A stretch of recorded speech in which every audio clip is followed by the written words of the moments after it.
መከራና በስቃይ ውስጥ ያላለፉ በህይወት ላይ የማይረሳ አሻራ ትተው ያለፉ ሰዎች የሉም። ወዳጆቼ፣ የኔ እህት፣ የኔ ወንድም፣ እግዚአብሔር አምላክ በስቃይ ስለሚደሰት አይደለም።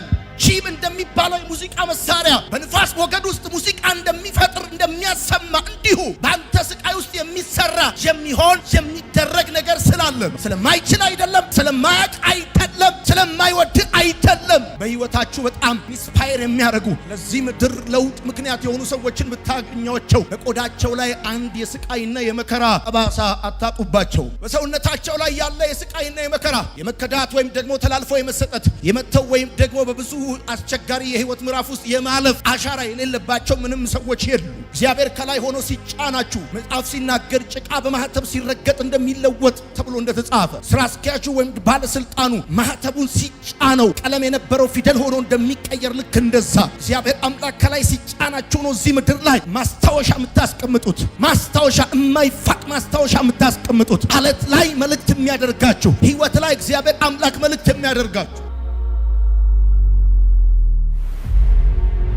መጥፎ ነገር በመልካም ሰዎች ላይ ስለምንድን ነው የሚሆነው? ብዙ ጊዜ በህይወቴ ከገጠሙኝ ነገሮች የተነሳ በመገረም የምጠይቀው ጥያቄ ቢኖር ይሄ ነው። ለምንድን ነው መጥፎ ነገር በመልካም ሰዎች ላይ የሚሆነው? ለምንድን ነው የመልካም ሰዎች ህይወት በተግዳሮት የተሞላ ኑሯቸው በብዙ ውጣ ውረድ የተሞላ የሚሆነው? እግዚአብሔር የመልካም ሰዎች ስቃይ ምን ይጠቅመዋል? ለቅሶ፣ ችግር፣ ብቸኝነት፣ መውጣት መውረድ፣ በብዙ የህይወት ትግል ውስጥ ማለፍ እግዚአብሔርን ምን ስለሚጠቅመው ነው ያለ ከልካይ ያለ ልዩነት በአስቸጋሪና በከባድ ሁኔታ መልካም ሰዎች የሚቸገሩት? እንደውም ከመጥፎ ሰዎች ይልቅ ህይወታቸው በተግዳሮትና በማዕበል የተሞላ መልካም ሰዎች ናቸው። እግዚአብሔርን ከሚፈሩ ሰዎች ይልቅ እግዚአብሔርን የማይፈሩ ሰዎች እንደ ልባቸው ሲወጡና ሲገቡ ስመለከት ለምንድን ነው ይሄ የሚሆነው? እግዚአብሔርን የሚፈሩ እግዚአብሔርን የሚወዱ ቃሉን የሚሰሙ እንደ ሐሳቡ የሚሄዱ ህይወታቸው በተግዳሮትና በማዕበል ውስጥ እያለፈ ሌሎች ግን እንደ ልባቸው ያሰቡት ነገር ሲሰምርና ሲሳካላቸው የማየው ለምንድን ነው? አንድም ይሄን ጥያቄ የምጠይቅበት ምክንያት በህይወቴ ከደረሱት ነገሮች የተነሳ ይሄን ጥያቄ የምጠይቀው እንደ ሰነፍ ተማሪ አይደለም፣ በብዙ መገረምና መደነቅ ውስጥ ሆኜ ነው። ይገርመኛል ለምን መጥፎ ነገር በመልካም ሰዎች ላይ እንደሚሆን። ከዚህ የተነሳ ህይወት ግን እውነት ናት ወይ ብዬ አስባለሁ። ህይወት ግን ቁም ነገር ናት ብለን የምንጠይቅ ብዙዎች ነን። አንዳንዶቻችን የሚገጥመንና የምናልፍበት ነገር በህልማችን ሁሉ የሚመስለን ሰዎች አለን። ጌታ ሆይ በህልምሽ ነው በለኝ። ምክንያቱም የገጠመን ክደት ቀላል አይደለም። የገጠመን እያለፍንበት ያለው ማዕበል ቀላል አይደለም። የአንድ ሰሞን አይደለም፣ ጥቂት አይደለም። በጣም ከባባድ ነገር ስለሚገጥመን በእውነት ህይወት እውነት ናት ነው ወይስ የቀልዷን ነው በለኝ ወይም የቀልዱን ነው በለኝ? ጌታ ሆይ እየሆነ ያለው ነገር ያ እንደዚህ ጀርባውን የሰጠኝ ሰው እየቀለደ ነው በለኝ እስክትሉ ድረስ እኔም እናንተም ጥያቄ እንጠይቃለን። እንደዚህ ባለ የህይወት ችግር ውስጥና ጥያቄ ውስጥ የምናልፈው በእርግጥም ህይወት ቀልድ ስለሆነች አይደለም፣ ወይም ደግሞ ህይወት ህልም ዝም ብላ ቅዠት ስለሆነች አይደለም። አዎ ምንም እንኳን ከባባድ ነገሮች በህይወታችን ቢሆኑም ህይወት ግን የእውነት ናት። ምንም እንኳን በህይወታችን ያልጠበቅናቸው ነገሮች ቢሆኑም ህይወት አሁንም ቢሆን ቁም ነገር ናት። መጨረሻዋ ደግሞ መቃብር አይደለም። እግዚአብሔር ፕሮፖዝ ያደረገላት ለእኔና ለእናንተ ህይወት እግዚአብሔር መጨረሻው ጨለማ አይደለም፣ ጥፋት አይደለም፣ መቃብር አይደለም። በተለይም እግዚአብሔር በህይወት ማዕበል ውስጥ የተረጋጋ ማንነት እንዲኖረን እንደዚሁም ስለ ስቃያችን የተለየ እይታ እንዲኖረን ይፈልጋል። በእርግጠኝነት የምነግራችሁ ነገር ቢኖር ስለምታልፉበት ማዕበል አይደለም እግዚአብሔር በጣም ኮንሰርንድ የሚሆነው። በምታልፉበት ማዕበል ውስጥ እግዚአብሔር የተረጋጋ አኗኗርና ስብዕና እንዲኖራችሁ ይፈልጋል። እንደዚሁም እንደ ማንኛውም ሰው ወይም ደግሞ በህይወታችሁ ከባባድ ነገር እንደገጠመውና በመከራና በስቃይ ውስጥ እንደሚያልፍ ሰው እናንተ እንደየትኛውም አይነት ፍጥረታዊ ሰው ስቃዮቻችሁን እና መከራዎቻችሁን ችግሮቻችሁን እንድትመለከቱ አይፈልግም። የሚገጥማችሁን እያንዳንዱን ነገር ክርስቲያን ከፍጥረታዊ ሰው በተለየ መልኩ እንዲያይ ነው እግዚአብሔር አምላክ የሚፈልገው። አንዳንዶቻችን የምናልፍበትና የገጠመን ነገር ከሌሎች ከገጠማቸውና ከደረሰባቸው ነገር አንጻር ሲታይ በጣም ከባድ ነው። እኛ የገጠመንን ሩቡን ነገር ቢገጥማቸው በሀገር የማይኖሩ የማይቀመጡ ራሳቸውን የሚያጠፉ የሚለቁ በጣም ብዙ ሰዎች አሉ። እኛ ግን ተረጋግተን ወይም ደግሞ በብዙ ሰላምና እርጋታ ውስጥ እየኖርን ከታየ ጉዳዩ ነገሩ ስለሌለ ሳይሆን እግዚአብሔር አምላክ ከነገሩ ማዶ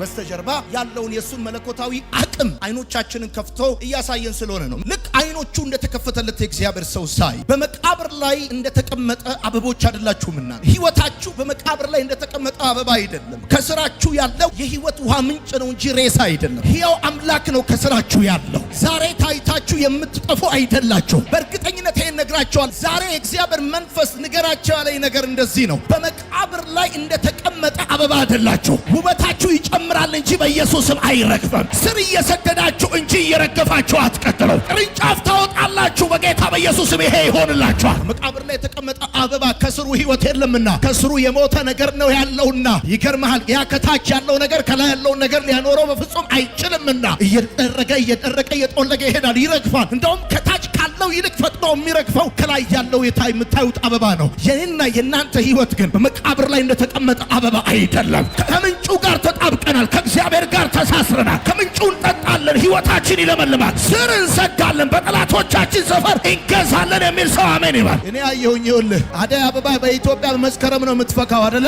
ከተለመደው ውጪ በክረምት ታብባላችሁ። ከተለመደው ውጪ በክረምት ታብባላችሁ። ውበታችሁ ከበፊት ይልቅ እየወጣ ይሄዳል። ይሆንላችኋል በኢየሱስ ስም። ቺም የሚባል በዛፍ ላይ የሚሰቀል በንፋስ ሞገድ የሙዚቃ ድምጽ የሚያሰማ አንድ የሙዚቃ መሳሪያ አለ። ቺም የሚባለው የሙዚቃ መሳሪያ ዛፍ ላይ ነው የሚሰቀለው እና ከፍተኛ የንፋስ ሞገድ ሲነሳ ሙዚቃ ይፈጥራል። ቺም የሚባለው የሙዚቃ መሳሪያ ባለቤቶቹ የሚያደርጉት ወስደው ዛፍ ላይ ይሰቅሉታል። ከዛ ከባድ አውሎ ንፋስ ከባድ ንፋስ ሲነሳ በንፋስ ሞገድ ውስጥ ሙዚቃ ይፈጥራል። ልክ እንደዚህ ነን እኛ። በስቃይ ውስጥ ህይወት የምንፈጥር፣ በስቃይ ውስጥ መዝሙር የምንፈጥር፣ ትምህርት የምንፈጥር። ከባድ ንፋሶች በህይወታችን ሲያልፉ ትምህርቶች ሆነው ያልፋሉ። ለምንድን ነው መጥፎ ነገር በመልካም ሰዎች ላይ የሚደርሰው? ምክንያቱም መጥፎ ነገር በመልካም ሰዎች ላይ የሚደርሰው መከራና ስቃይ የመልካም ሰዎች ቋሚ መገለጫና የተለመደ መታወቂያ ስለሆነ፣ መከራና ስቃይ የመልካም ሰዎች ቋሚ መገለጫና የተለመደ መታወቂያ ስለሆነ ነው። ከእያንዳንዱ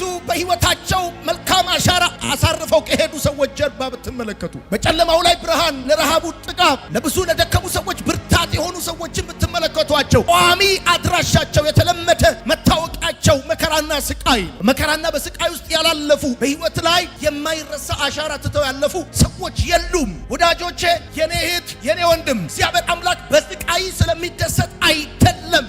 ቺም እንደሚባለው የሙዚቃ መሳሪያ በንፋስ ሞገድ ውስጥ ሙዚቃ እንደሚፈጥር እንደሚያሰማ እንዲሁ በአንተ ስቃይ ውስጥ የሚሰራ የሚሆን የሚደረግ ነገር ስላለ ነው። ስለማይችል አይደለም፣ ስለማያውቅ አይደለም፣ ስለማይወድ አይደለም። በህይወታችሁ በጣም ኢንስፓየር የሚያደርጉ ለዚህ ምድር ለውጥ ምክንያት የሆኑ ሰዎችን ብታገኟቸው በቆዳቸው ላይ አንድ የስቃይና የመከራ ጠባሳ አታጡባቸው። በሰውነታቸው ላይ ያለ የስቃይና የመከራ የመከዳት ወይም ደግሞ ተላልፎ የመሰጠት የመተው ወይም ደግሞ በብዙ አስቸጋሪ የህይወት ምዕራፍ ውስጥ የማለፍ አሻራ የሌለባቸው ምንም ሰዎች የሉ። እግዚአብሔር ከላይ ሆኖ ሲጫናችሁ መጽሐፍ ሲናገር ጭቃ በማህተብ ሲረገጥ እንደሚለወጥ ተብሎ እንደተጻፈ ስራ አስኪያጁ ወይም ባለስልጣኑ ማህተቡን ሲጫነው ቀለም የነበረው ፊደል ሆኖ እንደሚቀየር ልክ እንደዛ እግዚአብሔር አምላክ ከላይ ሲጫናችሁ ነው እዚህ ምድር ላይ ማስታወሻ የምታስቀምጡት፣ ማስታወሻ የማይፋቅ ማስታወሻ የምታስቀምጡት፣ አለት ላይ መልእክት የሚያደርጋችሁ፣ ህይወት ላይ እግዚአብሔር አምላክ መልእክት የሚያደርጋችሁ። በየትኛውም የምድር ስፋት ብትዞሩ ውሃን ከፈሳሽነቱ ድንጋይንም ከጠጣርነቱ ባሻገር ማግኘት እንደማትችሉ ሁሉ መልካም ሰዎችንም ያለ ስቃይና ያለ መከራ ማግኘትም በስማቸው መጥራትም አትችሉ። ታላላቅ ሰዎች ታላቅ የሚል ስም ይወጣላቸው። መልካም ሰዎች መልካም መሆናቸው የተረጋገጠው በህይወታቸው ባለፈው መልካም ያልሆነ ጉዳይ ነው። መልካም ሰዎች መልካም እንደሆኑ የተረጋገጡት፣ መልካም ሰዎች ጠቃሚ ሰዎች፣ በጣም አስፈላጊ ሰዎች አስፈላጊ እንደሆኑ ጠቃሚ እንደሆኑ መልካም እንደሆኑ የተረጋገጠው በህይወታቸው ባለው አላስፈላጊ ጉዳይ ነው። በህይወታቸው ባለፈው አላስፈላጊ ጉዳይ ነው። መልካምነታቸው የተረጋገጠው በህይወታቸው ባለፈው መልካም ባልሆነ ጉዳይ ነው። አስፈላጊነታቸው የተረጋገጠው በህይወታቸው ባለፈው አላስፈላጊ ጉዳይ ነው። ጠቃሚነታቸው የተረጋገጠው በህይወታቸው ባለፈው ጠቃሚ ባልሆነ ጉዳይ ነው። በህይወቴ የሚያልፉ አስቸጋሪ ነገሮች በጠቅላላ እኔ በጣም ኢምፖርታንት መሆኔን አረጋግጠው ነው የሚያልፉ። ለምሳሌ እናት ያለ ምጥና ያለ ስቃይ ልታገኟት እንደማትችሉ እናት የሚለው ስብዕና፣ እናት የሚለው መጠሪያ የወጣውም የተገኘውም በምጥና በስቃይ ውስጥ ነው። በምጥና በስቃይ ውስጥ ካልሆነ እናቱ ነው እንጂ እናት አይሆንም። እናቱ የስሜት መጎርበት ማቅለሽለሽና ማስመለስ በከባድ ህመም ውስጥ በእንቅልፍ ማጣት በምቾት ማጣት ውስጥ ስታልፉ ይሄ ሁሉ ነገር እንዲደርስባችሁ እግዚአብሔር የሚፈቅደው አዲስ ህይወት በህይወታችሁ ውስጥ ፕሮሰስ እየተደረገ ስለሆነ ነው። ህይወት ልትሰጡ ነው። ምዕራፍ ልትከፍቱ ነው። አንድ ሌላ ፐርፐዝ ወደ ምድር ልታመጡ ነው ወዳጆች። ልክ እንደዚሁ ነው። እናት ልጅን ስትጸንስ በብዙ በሎጂክ ልትገልጡት በማትችሉት ሁኔታ ውስጥ እንደምታልፍ፣ ለራሷ እንጂ ለሰው ልታስረዳው በሚቸግራት ሁኔታ ውስጥ እንደምታልፍ፣ አንዳንዴም የሞት ድምፅ በቅርበት እየሰማች እንደምታልፍ፣ ልክ እንደዛ ነው። ህዝብን የሚፈውስ ነገር የዘመናት የጸሎትን መልስ ያረገዘ ሰው በብዙ መከራና ስቃይ ውስጥ ነው የሚያልፈው። የሚወለደው እኮ ትውልድ ነው። ትውልድ ያረገዙ ሰዎች፣ ለህዝብ ፈውስ የሆነ ነገር በውስጣቸው የጸነሱ ሰዎች፣ የዘመናት የጸሎት መልስ በውስጣቸው ያረገዙ ሰዎች በብዙ ስቃይና መከራ ውስጥ ነው የሚያልፉ። ወዳጆቼ የሚወለደው እኮ ትውልድ ነው። እየተሰራ ያለው እኮ ብሎኬት ቤት አይደል። ዳስ ዋይ ወርቅ ሰጥቻቸው ድንጋይ የመለሱልኝ፣ እህል ሰጥቻቸው አፈር የሚመልሱት ለዛ ነው። ግን ደስ የሚለው ህመማችሁ የቱንም ያህል ብርቱ ቢሆን አጭር ጊዜ ነው። ስቃያችሁ የቱንም ያህል ብርቱ ቢሆን ውጤታማ ነው። እንቅልፍ ያጣሁባቸው ሌሊቶች በጣም ውጤታማዎች ናቸው። ምቾት ያጣሁባቸው ሌሊቶች በጣም ውጤታማዎች ናቸው። አውቃለሁ በጣም ብርቱ ነው፣ ከባድ ነው፣ ስቃዩ ቀላል አይደለም። ነገር ግን እንዲሁ በቀልድ አይደለም የታመምኩት፣ እንዲሁ በቀልድ አይደለም እንቅልፍ ያጣሁት፣ እንዲሁ በቀልድ አይደለም በፔን ውስጥ ያለፍኩት። ህይወት እየተሰራ ነው። ለህዝብ የሚሆን ነገር እየተሰራ ነው። የዘመናት የጸሎት መልስ ነው እኔ ላይ ዳውንሎድ የሆነው። አንድ ወቅት አንዲት ሴት ምጧ ጸናባት። በጣም ተጨነቀች። ቤተሰቦቿ አዩ። ለአዋላጇ ሄዱና ምጧ ጸናባት እኮ በጣም ተጨነቀች ብለው አሉ። አዋላጇም ሰውን ውጦ ላይጨነቅ ነው ወይ አሉ። ሰውን ውጦ ላይጨነቅ ነው ወይ? ሰው መልስ ይዞ ላይጨነቅ ነው ወይ? ሰው ፈውስ ይዞ ቁልፍ ይዞ በረከት ይዞ ላይጨነቅ? ሰው ትውልድ ውጦ እንዴት ነው የማይጨነቅ? በሁለት ልጆች እንኳን እርግጫ እናትየው መከራዋን አይታለች። ስቃያችን ዘራችንን የምናይበት የደስታ ቀናል። ደስ ይበላችሁ። ስቃያችሁ ውስጥ ለቅሶ ብቻ አይደለም ያለው፣ አንገት መድፋት ብቻ አይደለም፣ እንቅልፍ ማጣት ብቻ አይደለም ያለው። ስቃያችን ውስጥ ዘራችንን የምናይበት የደስታ ቀን አለው። እንዳማጥን አይቀርም፣ እንደተጨነቅን አይቀርም፣ ህይወት እንደከበደን አይቀርም፣ ከባባድ የህይወት ምዕራፎች ውስጥ እንዳለፍን አይቀርም። ዘራችንን የምናይበት የደስታ ቀን ከፊታችን አለ። እያንዳንዱ ጀነራል ወይ ፊቱ ላይ ወይ እጁ ላይ ወይ እግሩ ላይ ምታል። አንዳንዱ እንደውም ጥይቱም ከውስጡ አልወጣም። በብርድ ጊዜ ጠዘጥዘው ትከሻው ላይ የምታየው ማዕረግ ሁለት ጓደኞቹ ተሰብስበው የሰጡት እንዳይመስል እሳት ውስጥ ነው። መሪዎችን ከመከራና ከስቃይ ውጪ ማግኘትም በስማቸው መጥራትም አይቻልም። the most influential የሆኑ ሰዎችን ከመከራና ከስቃይ ውጪ ማግኘትም በስማቸው መጥራትም አይቻልም። እግዚአብሔር ባደረገላችሁ ሰው ያደረገባችሁን እየረሳችሁ ኑሩ። don't forget ይሄንን። ስላላመመኝ አይደለም የረሳሁት፣ ስላላመመኝ አይደለም ያረሳሁት፣ ግን እግዚአብሔር ባደረገልኝ ያደረጉብኝን ረሳሁት። ባደረገልኝ ነው ያደረጉብኝን የረሳሁት። በፍጹም የመከራችሁ የጭንቃችሁ የችግራችሁ ሌሊቶች አጭር ናቸው። ቅድም ነግራችሁ ህመማችሁ ብርቱ ቢሆን ለአጭር ጊዜ ወዳጆች፣ እኛ ሀገር በጥንት ጊዜ እሳት በቀላሉ አይቀጣጠልም። እስኪቀጣጠል ድረስ ጭሱ ያስለቅሳቸዋል። አንድ ጊዜ ከተቀጣጠለ ግን ዝም ብሎ እሳቱ መሞቅ ነው። አሁን ነገሩ እስኪቀጣጠል መስመር እስኪይዝ ድረስ ነው የሚያስለቅሳችሁ። አንድ ጊዜ ነገሩ መስመር ከያዝ ከተቀጣጠለ ወንድሜ ዝም ብለህ እየቆሰቆስክ መሞቅ ብቻ ማሞቅ እየቆሰቁ ማታካቻ ጉዳዩ መስመር እስኪዝ ድረስ ብቻ ነው እያስለቀሰ ያለው። ጉዳዩ ቦታ እስኪዝ ድረስ ብቻ ነው እያስቸገረ ያለው። እርግጠኛ ሁን፣ እውነቴን ነው የምነግርህ፣ እጅግ ላይ ያለው ነገር እየበዛ ይሄዳል። አሜን ይባላል። ነገሬን ለማጨናገፍ የሞከሩ ያስሞከሩ፣ አብዷል ብሎ የተዘባበቱብኝ፣ ብዙ ክስ ሲደርስብኝ የሸሹኝ፣ አሳልፈው የሰጡኝ ሰዎች ሁሉ እያዩ እግዚአብሔር አንድ ባንድ ነገሬን ይሰራል። በደም ስማ፣ እዚህም ካለ ውጭም ካለ የኔን ጉዳይ ለማጨናገፍ የሞከርክ ያስሞከር ለቋል ብለህ የተዘባበትክ ልትኖር ትችላለህ። የራስህ ጉዳይ አስማሚያው ጥሩ አይደለም ብሎ የሸሻለ አሳልፎ የሰጠ አለ። ይሄ ነገር በጠቅላላ የስሜ መጠሪያ የማንነቴ መገኛ ትልልቅ ጀነራሎች፣ ትልልቅ የሀገር መሪዎች፣ ትልልቅ ተጽዕኖ ፈጣሪዎች በጣም በሚገርም ሁኔታ ሀገራቸው እንዲጨነግፍ ተሞክረዋል። መሞከር ብቻ አይደለም፣ በቅርብ ሰዎች ነው የተሞከረው። መሞከር ብቻ አይደለም፣ እነሱም ባይሞክሩ ወይ በሌሎች አስሞክረዋል። እሱ ብቻ አይደለም፣ ተላልፈው ተሰጥተዋል። ለምን ነው ሰዎች አሳልፈው የሰጡኝ ምናምን አትበል። ለምን ነው የሸሹኝ አትበይ። በማንኛውም የህይወት ገጽታ ከልደት በፊት ምጣ፣ ከመክበር በፊት መገፋታል፣ ከመውጣት በፊት መውረዳል፣ ከማግኘት በፊት ማጣታል።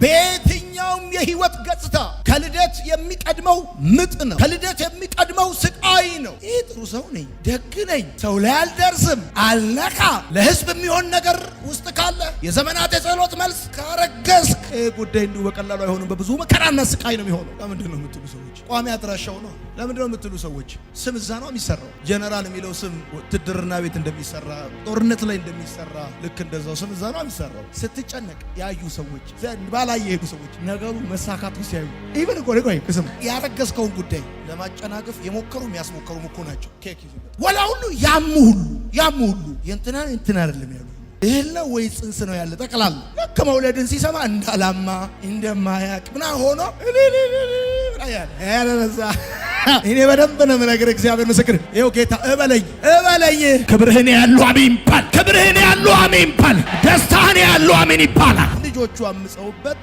ከቤተ መንግስት ወጥቶ የሚገርም መዝሙር ያሰማል። ሳኦል ያባርረዋል፣ መዝሙር ያሰማል። ውስጡ መጽሐፍ አለ፣ ስቃያችሁ ውስጡ ዘር አለ፣ ውስጡ አዲስ ህይወት አለ፣ ውስጡ ስም አለ። ተባብረው የሰጧችሁን ስም ተባብረው ይቀሟቸዋል። ሰባብሮ የሰጣችሁን ስም ግን ምንም አድርገው ሊቀሟቸው ይችላል። መዝሙር ጻፉበት፣ ትምህርት ጻፉበት። የምትመሰክረው ነገር አለ፣ የምታወራው ነገር አለ፣ የምትለው ነገር አለ። ከብዙ ሰው የምትለየው በዛ።